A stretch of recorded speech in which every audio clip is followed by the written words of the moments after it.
So today I've got a little piece of information for beginners, amateur astronomers, for those that are trying to locate like deep sky objects and having trouble doing it. I know that was one of the early frustrations that I had, is knowing that all these really cool things are out there, but I just can't find them in the sky. So one of the things I stumbled onto seeing another amateur astronomer doing at one of the telescope get-togethers, one of the sky parties, is they had essentially the azimuth written out on the ground, and they were using, lining up their telescope in part with that to find, deep sky objects.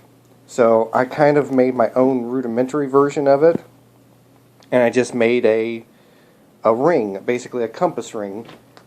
Put a mark on my telescope. So you can see I've got some of the degrees. That's supposed to be 270. And then back to 0.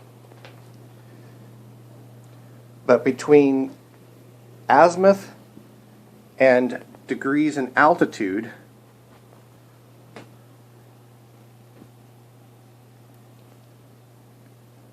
if you couple that with a simple app like Sky Safari, you can get yourself set up pretty easily to find deep sky objects, things that would otherwise be hidden.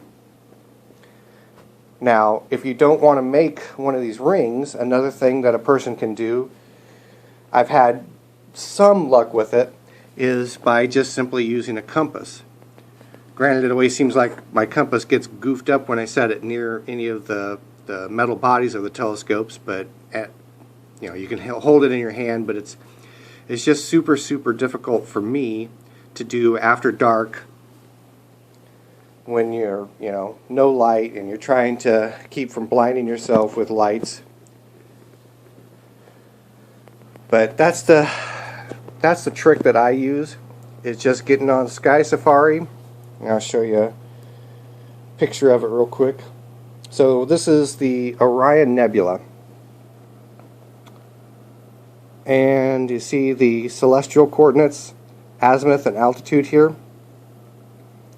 So once you've got your ring set up,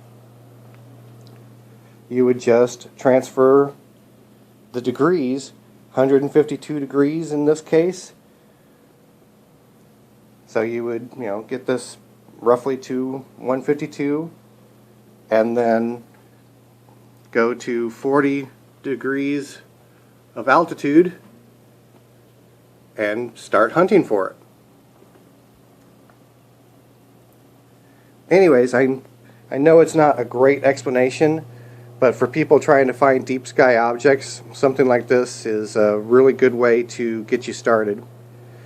And the way that there's a couple ways you can get this oriented, get the ring oriented correctly. One is you can use the compass, or what I tend to prefer is I'll point the telescope initially at something that I know, like Saturn or Jupiter or a bright star that I know I can get every time, and I'll look up the celestial coordinates on it, and then I will set the ring as needed